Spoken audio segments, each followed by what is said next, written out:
과부와 함께 신앙을 얘기를 나눴습니다. 대화 중에 과부의 믿음에 감동받은 부인을 찾는 손님 중에 가장 고귀한 분이 누굽니까? 하고 물었습니다. 여왕은 과부가 예수님입니다 하고 대답하기를 기대했는데 전혀 뜻밖의 대답이 왔습니다. 가장 귀한 손님은 두말할 것 없이 여왕 폐하십니다. 개생의 최고 손님이십니다. 그러자 실망한 여왕은 부인을 찾아주신 최고의 손님은 예수님이 아닐까요? 하고 물었습니다. 그 말에 과부는 빙기를 웃으면서 제발 여왕 폐하, 예수께서는 결코 손님이 아니십니다. 제 주인이십니다. 예수님께서는 제 집에 처음부터 주인으로 계신 분이십니다. 저는 그분 위에 존재합니다. 당신이 예수님 필요할 때 부르는 손님입니까? 아니면 당신이 모시고 있는 주인이십니까? 오늘 말씀처럼 주여 주여 하는 자마다 천국 하나님 나라에 들어가지 못합니다. 하나님 나라는 죽어서만 가는 나라가 아니에요. 하나님 나라는 내 안에 있습니다. 하나님 나라는 주인 왕은 예수님이십니다. 그래서 많은 성도들이 주여 주여 하면서 실제로 내 인생의 주인이 예수님이 아닌 피조물로 뒤바뀌어 있는 경우도 허다합니다. 이 시간에 많은 사람들이 어떤 것을 주인으로 섬기고 있는가 살펴봅시다. 첫째, 인생의 주인이 자기 자신인 경우가 있습니다. 세상에는 인생의 주인이 자기인 것으로 생각하며 살아가는 성도들이 있습니다. 파울왕과 같이 하나님의 말씀 무시하고 자기 마음대로 세상을 살아가는 성도들이 의외로 많습니다. 자신이 자기 인생의 주인 노릇을 하면서 세상을 살아가다가 시험을 당하고 혼란과 평판을 당하면서 인생의 주인이 자신이 아니라는 걸 스스로 깨닫게 됩니다. 시각각으로 다가오는 시험을 자기의 힘으로 아무리 발버둥을 쳐도 해결하지 못하기 때문이다. 시험을 가는 귀신은 자기보다 강하기 때문이다. 혼란과 풍파를 당하다가 깨닫고 내 인생의 주인은 하나님이십니다. 제 힘으로 시험을 이기기 역부족입니다. 하면서 입으로 신나기 시작하면 귀신의 공격은 서서히 약해지기 시작하는 겁니다. 귀신보다 크진 하나님이 자기의 주인이기 때문에 감히 귀신이 넘보지 못합니다. 여자 일생이라는 작품을 쓴 작가 모파상은 신학교에서 퇴학당한 학생이었습니다. 신학교에서 방황하고 방탕한 생활을 한 후에 신앙과 결별하고 자기가 주인이 된 인생을 살았어요. 그의 문학의 뜻을 두고 정진해서 10년 만에 유명한 작가가 되고 돈도 많이 벌어 지중해 요트와 노르망디 저택, 파리에 구와 아파트를 소유했고 쉴 새 없이 아내와 애인을 바꾸며 살았습니다. 비평가들은 그에게 찬사를 보냈고 군중들은 그를 흠모했습니다. 어느 날부터 안질과 불면증이 시작했습니다. 1892년 1월 1일 밝아온 새해 하늘 살아야 아무런 일을 갖지 못한 모파상은 자기가 항상 사용하던 종이칼로 자살을 기도했습니다. 가까스로 목숨을 구해서나 정신이 파탄난 그는 정신병동에서 몇 달 동안 알 수 없는 말을 하며 허공을 향해 절규하다가 그해 43살의 인기로 세상을 마쳤습니다. 그의 모비에는 말년에 쉴 새 없이 하던 그의 말에 적혀 있어서 나는 모든 것을 소유하고자 했지만 결국은 아무것도 갖지 못했다. 그는 부자의 꿈을 이룬 것 같았지만 실상은 처절하게 가난했던 인생을 살았던 사람입니다. 우리의 일생에서 순서가 틀리면 복을 받지 못합니다. 하나님께서 우리 인생의 주인이심을 인정하세요. 내 힘과 결된 마음의 이성을 의지하고 주인으로 삼지 마십시오. 베드로는 예수님을 따를 것을 호언장담에서는 결국 주님을 3번이나 부인했습니다. 이에 예수께서 제자에게 이르시되 나는 누구든지 나를 따르거든 자기를 부인하고 자기 십자가를 두고 나를 따를 것이니라. 마가복음 16장 24절, 누가복음 20장 9절로 18절, 사람들이 어떻게 삶을 살아야 하는지 보여주는 비유입니다. 포도원의 농부가 일하는 터전입니다. 곧 사람에게 주어진 생활이고 삶이고 가정과 사업, 직장입니다. 학생에게는 학업이고 공부입니다. 포도원 농장은 좋은 소출을 내는 것이 목적입니다. 우리 삶을 정말에 평가하는 심판이 있습니다. 포도원 주인은 하나님이십니다. 사람들이 이 땅에서 삶을 영위할 수 있는 것은 하나님께서 허락하셨기 때문이다. 원래 우리의 인생의 주인은 하나님이십니다. 그래서 사람은 어리석어서 스스로 자기가 인생의 주인인 양 착각하거나 하나님이 보이지 않는다고 쉽게 하나님 무시합니다. 내 인생 주인이 나 자신하고 마음대로 결정하고 자기의 이기심에 웃김을 따라 살 때가 많습니다. 그러나 스스로 농장을 소유하라 한다면 이는 강요에 어리석은 사람입니다. 우리는 포도원의 주인이신 하나님을 잊지 말고 주인의 뜻을 따라 그 시험에 합격하도록 노력하며 살아야 됩니다. 사람들은 농부로서 하나님의 임을 받고 그 명령대로 살아갈 따릅니다. 주인이 타국에 가 있는 동안에 포도농사를 잘 지어 해금으로 소출을 바쳐서 됩니다. 주인이 신분을 받은 종들이 찾아 나옵니다. 그들은 하나님의 뜻에 전달한 선지자들이었어요. 그러나 그들이 주인의 명을 전했지만 사람들이 제대로 경청하지 않았고 오히려 박대하고 홀대했습니다. 하나님의 뜻을 전하는 여러 선지자가 있었지만 사람들이 이를 잘 받아들이지 않은 것입니다. 그러나 이처럼 어리석고 악한 사람들을 구원하시고자 결국 주인이 아들을 보내셨습니다. 그러나 사람들은 그 아들 예수마저 십자가에 못 박아 처형했습니다. 주인이 지는 하나님의 뜻을 무시하고 하나님을 부정했습니다. 우리도 예수님을 처형하고 못 박는 일에 동참하지는 않았는지 돌아봐야 됩니다. 결국 모든 주인이 직접 악한 농부들을 심판한 것입니다. 사람들이 버린 돌이 건축자들의 머릿돌이 되듯 예수님은 새하늘나라의 주인이 되실 것입니다. 예수님을 바라보고 예수님 주인을 모시며 살아갑시다. 농부들은 하나님의 주인이시여 망각하고 오히려 주인의 뜻을 대신하는 예수님말로 부인하는 어리석고 악한 모습을 보여줬으나 우리의 삶의 주인이 되시는 하나님 믿고 그분이 임하신 우리 삶을 가정과 직장, 사업, 학업에서 충실히 하나 칭찬을 받는 자가 되어야 될 것입니다. 무릇 내게 오는 자가 자기의 부모와 처자와 형제와 자매와 더욱이 자기 목숨까지 미워하지 아니하면 능히 내 제자가 되지 못하고 누가 보면 수락이십니까? 우리가 인생을 살다가 어려운 문제가 생겼을 때 내 인생의 주인이 하나님께 맡깁니다. 미국의 디트로이트 시에 전해 내려오고 있는 아주 흥미로운 이 얘기가 있습니다. 자동차 공장들이 많이 몰리는 디트로이트 도시에 어느 겨울날 시에 살고 있는 유명한 정비사가 아침에 출근하는 도중 자동차가 고장이 났습니다. 차를 길 옆에 세워놓고 고장 원인을 찾기 위해 열심히 차를 들여다보고 있었습니다. 근데 원인을 발견할 수 없고 날씨는 점점 추워져 어찌할 줄 몰라 당황하고 있었을 때였습니다. 그때 지나가던 세단차가 멈춰서더니 노신사 한 분이 차에서 내려와 도와드릴까요? 라고 말을 건네는 것이었습니다. 그 정비사는 속으로 디트로이트의 가장 유명한 정비사인 내가 못 고치는 차를 자기가 고치겠다고 생각하며 노신사를 보라봤습니다. 노신사는 차에 몇 군데를 만지더니 시동을 켜보라고 했습니다. 그 정비사는 별 기대감 없이 시동을 켜는 순간 깜짝 놀라고 말았습니다. 시동이 쉽게 걸리는 겁니다. 도대체 저 노신사가 누구인가? 나도 고칠 수 없었던 차를 손쉽게 고칠 수 있다니 궁금해하는 그에게 노신사는 명함을 한 장 두고 떠나보냈습니다. 그 명함에 놀랍게도 헨리 포드라고 적혀 있었습니다. 바로 그가 그 자동차를 만든 사람이었던 것입니다. 주 하나님은 그가 우리 인생의 홀로 주인이십니다. 그래 여러분 문제가 있으면 하나님께 찾아가면 하나님이 고쳐주신다니까 하나님이 우리를 만들었으니까 다윗은 그 마음에 항상 하나님의 주인을 모시고 살았습니다. 우리도 나 자아 중심의 삶에서 하나님의 중심으로 살아야 됩니다. 자기 중에서 하나님 중심으로. 그러므로 누군지 이런 거에 자기를 깨끗하게 하면 그리스도는 그리스도의 거룩하고 주인의 쓰에 합당하며 모든 선한 일 예비함이 되리라. 디모데후서 2장 21절. 두 번째 인생의 주인은 돈과 물질인 경우가 있습니다. 성들 가운데 돈과 물질을 주인으로 삼고 살아가는 분들이 많습니다. 돈이 인생의 주인이 되면 그 인생은 메마른 장작과 같습니다. 돈 따라가면 안 됩니다. 돈이 자기를 따라와야지요. 감성이 메말라 인생이 사는 의미를 잃어버리게 됩니다. 그런데도 돈은 현재인의 가장 큰 우상입니다. 그런데 돈과 하나님의 경화에 섬길 수 없습니다. 한 사람이 두 주인을 섬기지 못할 것이니 그 이를 미워하여 저를 사랑하거나 그 이를 중히 여기며 저를 경히 여기며 너희가 하나님과 재물을 겸히 섬기지 못하니까 마태복음 6장 24절. 어떤 신학교 교수님 방학을 맞아 즐겁게 집으로 돌아가는 학생에게 지금 당장 천국에 갈 수 있다면 천국에 가겠느냐 집에 가느냐 물었습니다. 그래서 학생은 천국에 가기 전에 아무래도 집에 먼저 둘러봐야 할 것 같습니다. 하고 대답했던 거 합니다. 예수께서 한 사람을 두 주인을 섬길 수 없다고 말씀하셨죠. 즉 하나님과 세상을 저울질하는 무리들에게 하신 경고의 말씀입니다. 이 말씀은 우리에게 동일하게 적용다.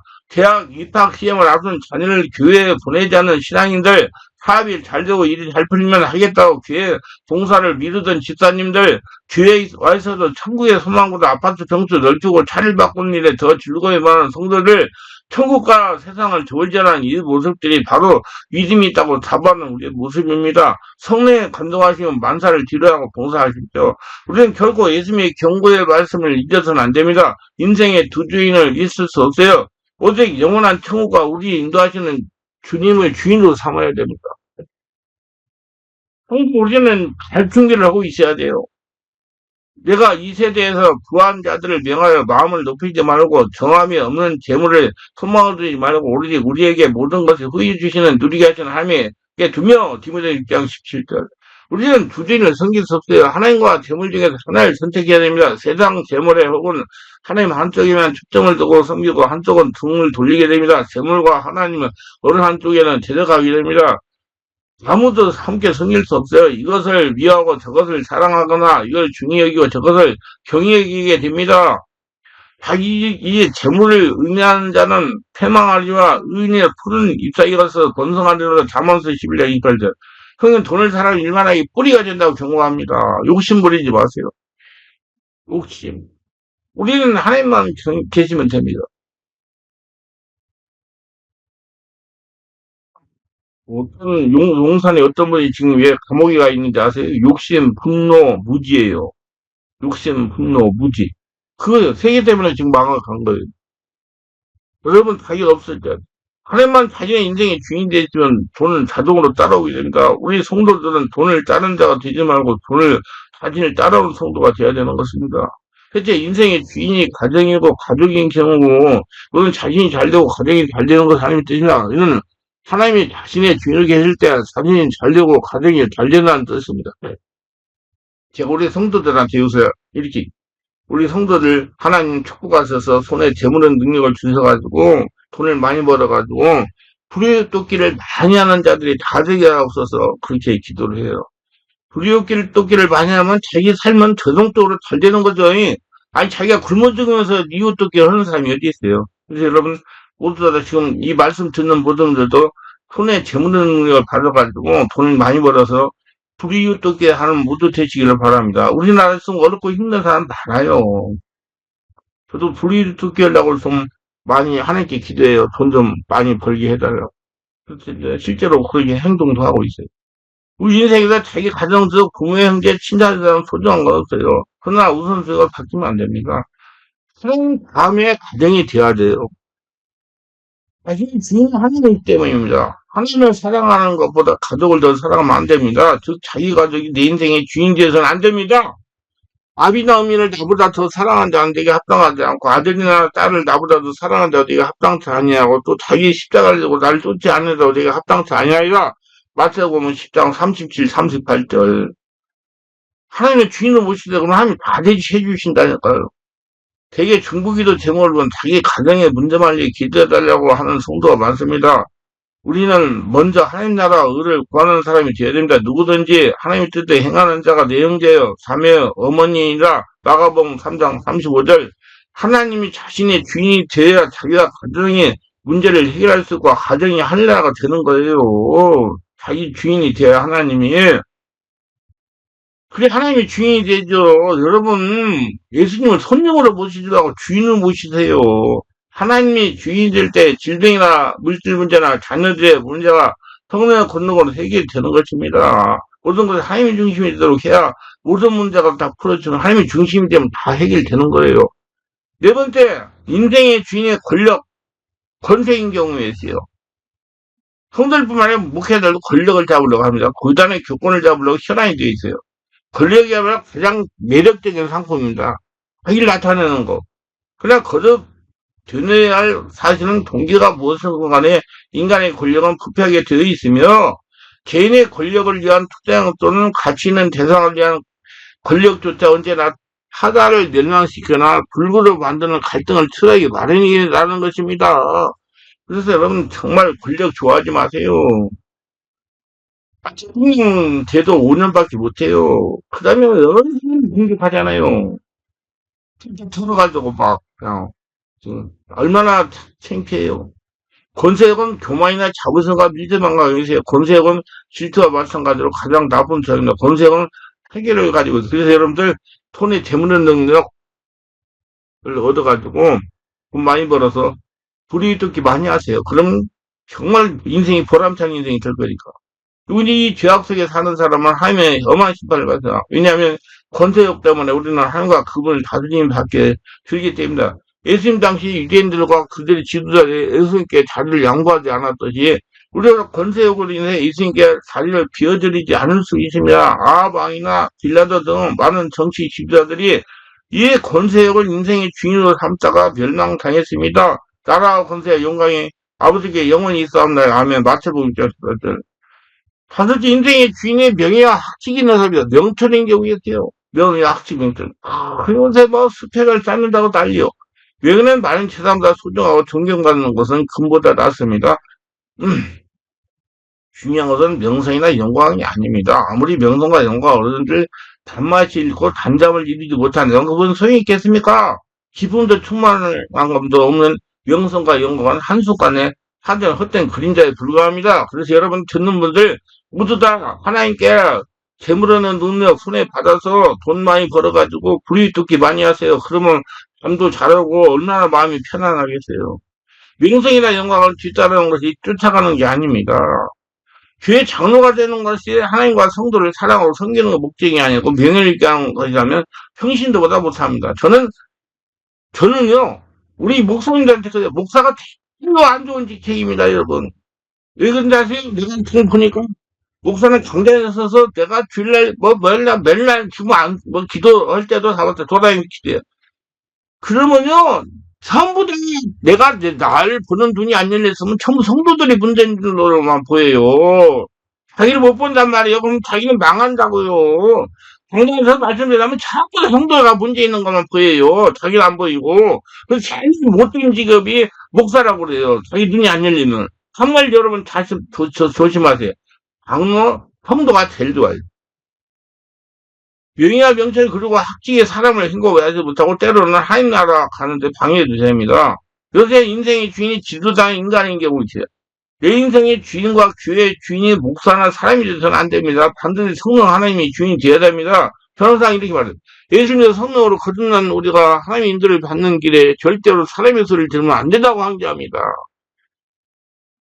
우리 마음에게는 성령의 소리만 들어야 돼요.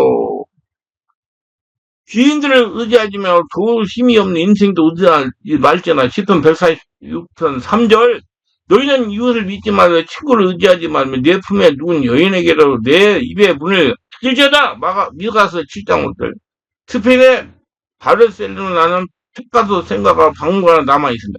위대한 인물이 살았던 집은 특별하게 보존되는 건물이 훌륭해서가 아닙니다. 그 집에 누가 주인으로 살았냐가 중요해요. 똑같은 집도 왕이 살면 왕궁이요 주인이 갇혀 살면 감옥입니다. 중세시대 때 교황이 과거 초대기에는 은가금이 없다. 사도행전 3장 1했지만 이제는 그렇게 교회 재정의 풍족하니 걱정 안 해도 되어 있다 자랑했으나 그러자 옆에 있던 한 수도사가 한마디를 던졌습니다. 그렇습니다. 근데 교회에 이제 나사렛 예수 그리스도의 이름이 없어진 것 같아서 걱정입니다. 만약 교회가 사람이나 은과 금을 주인으로 산다면 세상의 무엇과 무엇이 다를까요? 성도와 교회의 주인은 예수님이십니다. 내 인생의 주인이 목사나 교황이나 마리아나 사람이 되는 절대로 안 됩니다. 여학교가 피하는 것이 사람을 신뢰하는 것보다 나으며 여학교에 피하는 것이 교관들의 신뢰하는 것보다 낫도다. 시편 118편 4구절. 개 한 마리가 두 사람을 따라가는 장면을 상상해 보시다. 두 사람이 함께 걸어가는 동안에 그 개의 주인이 누군지 알 수 없습니다. 그러나 갈림길을 잃으면 한 사람은 이쪽 길로 한쪽은 다른 길로 저쪽 길로 갈 때 비로소 당신은 그 개의 주인이 누군지 알 수 있습니다. 이처럼 한 사람이 세상 속에 육신적으로 살면서 신앙으로부터 할 때 우리는 그 사람의 주인이 하나님인지 세상인지 알 수 없습니다. 그 사람이 갈림길에 다다를 때까지 기다리면 알게 됩니다. 천국이냐 지옥이냐. 하나님께서 이 길 접해 부르시고 세상은 저 길 건너서 부를 때 그 사람의 주인이 하나님이라면 그는 세상을 버리고 신앙을 따를 것입니다. 여러분 성경에 나오는 롯과 아브라함이 허해지는 장면을 보세요. 그러면 아브라함은 하나님을 따라가고 롯은 세상을 따라갔잖아요. 왜 그렇게 되는 거예요. 그러나 그 사람의 진정한 주인이 세상이라면 하나님과 양심과 신앙을 버리고 정욕을 따라가게 될 거다. 롯이 정욕 따라가서 망했잖아요. 지금 우리 앞에 달린 길이 있다. 당신은 어느 쪽의 길을 택할 것입니까? 내가 탄 배의 선장을 바꾸세요. 내가 탄 차의 운전수를 바꾸세요. 일심이 내 인생의 선장에 운전수가 되게 하십시오. 내가 그리와 함께 십자가를 못 박혔나니 그런 이제는 내가 사는 것이 아니 오직 내 안에 그렇게 사시는 것이라. 이제 내가 육체 가운데 사는 것은 나를 버려 사랑해서 날려 자기 자신을 버리시는 하나님 아들을 믿는 믿음만 사는 것 갈라디 2장 20절. 하나님이 주인이에요. 내가 죽고 예수님이 주인. 오늘 이 시간에 지금까지 무엇이 나를 공로하게 하는가, 그리고 나 인생의 주인이 진정으로 예수님인가를 나 자신을 돌아보고 이제부터는 생명이신 예수는 나의 주인을 못 쓰고 하나님께 권세와 찬양과 영광을 돌립시다. 그래서 하나님께 은혜를 많이 받아서 손보는 제주의 능력, 재물의 능력 받아가지고 돈 많이 벌어서 예수님과 같이 불이웃 돕기 많이 하시기 바랍니다. 그래서 하나님의 영광을 드러내세요. 그럼 여러분 인생은 성공한 겁니다. 이것 인생의 주인은 예수님입니다. 하나님께서 인간을 세상 하나님의 형상과 모양을 따라 지으셨습니다. 형상은 하나님의 모습을 의미하고 모양은 하나님의 본성을 의미합니다. 아담은 하나님께서 지으신 최초의 인간입니다. 마태복음에 기록된 예수의 족보는 아브라함까지 거슬러 올라갑니다. 그러나 누가복음에 기록된 예수의 족보는 아담까지 올라갑니다. 그리고 아담을 지으신 하나님이 있다는 것입니다. 여기에 창조 이론이 생겨났습니다. 모토주 인간의 아담은 하나님이 직접 만드셨습니다. 진화된 것이 아닙니다. 하나님은 세상에 있는 재료를 가지고 흙을 가지고 아담을 만든 뒤 생명을 불어넣었습니다. 하나님은 아담을 비롯한 우주 만물과 인간을 지으실 뿐만 아니라 그 소유권도 가지고 계십니다. 그 소유권은 영원하십니다. 만물도 우리 인생도 하나님의 주인이십니다. 주님은 내 생에 저의 주인이고 우리의 구세주이십니다. 주께서 내 안에 계시고 내가 구주 안에 있습니다. 그리고 저와 주님은 늘 한 몸입니다. 내가 주가 계시니 내 몸은 항상 주의 전이 됩니다. 성전입니다. 내가 잘못을 하거나 내가 주의 뜻대로 살지 못하면 주께서 내 안에 슬퍼하시고 저를 항상 생명일로 인도하여 주십니다. 내 몸은 항상 사랑 덩어리가 되어야 되고 주님의 성품을 담기를 원해야 됩니다. 내 안에 항상 주의 성령께서 역사하고 계십니다. 주님은 어디를 가든지 항상 귀신의 올무를 조성하고 있습니다. 내가 허물이 생기면 내 안에 계신 주님께서 슬퍼하십니다. 허물은 사람의 죄악인데 내 안에 계시는 주의 성령께서 죄악을 멀리 하시게 하시고 내 마음을 지켜주어 저는 늘 주 안에 있고 주는 내 안에 계십니다. 내 안에 계시는 주는 성령께서 저의 힘이 되시고 저를 지켜주시는 방수와 청동이 되시고 내 잠재에서 무엇을 청소하시고 온전히 하리라 성전되게 하십니다. 그 성령께서 항상 나의 주인으로 내 곁에 나의 주인으로 함께 계십니다. 그래서 시편 23편에 요구하는데 내 목자신이 내게 부족함이 없어라. 그가 나를 푸른 풀밭에 누이시는 실마를 묶고 인도하시는 또다 내 영혼을 소성시키시고 자기 이름을 위하여 의의 길로 인도하시는데 내가 사명음처럼 골짜기를 다닐지라 해를 누리지 않고선 주께서 나와 함께 하시며 주의 지팡이와 막대가 나를 안위하시나이다. 주께서 내 원수의 목전에 내가 상을 차려주시고 기름을 예면에 부으셨으니 내 단이 넘치나이다. 내 평생에 선한 건자하심에 함들이 나를 따르니 내가 여호와의 집에 영원히 살리로다. 아멘. 내가 주 안에 주가 내 안에 계십니다. 내가 주를 사랑합니다. 주께서 저를 사랑하십니다. 저는 항상 언제나 주의 사랑하시고 온천에 전해야 하는 명령을 받았습니다. 그래서 하나님이 유튜브 설교해가지고 말씀을 전하니까 굉장히 기뻐하세요. 저도 건강도 좋아졌어요.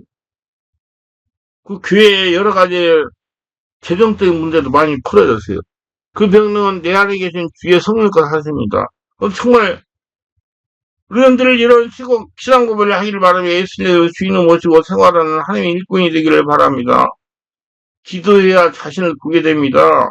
기도해야 돼, 기도. 성령의 기도에서는 기도 쉽게 바르게 하는 방법, 성령으로 기도하는 방법, 앞으로 깊은 기도로 마음 안에서 봄을 찾는 법에 대한 책이 조금씩 나와요, 9월달에. 깊은 기도로 마음 안에서 봄을 찾는 법을 읽어보시기 바랍니다. 기도합니다. 오늘 또 저희 설교를 끝까지 시청하시는 분들 축복하셔서 구독, 좋아요, 알람 설정, 공유하시면 축복하시고 항상 주인을 예수님으로 모시고 항상 성령님도 받으며 하나님의 복을 받으며 승리하며 영광 돌리는 축복의 도구들이 다 되게 하소서 예수님의 이름으로 기도합니다. 아멘.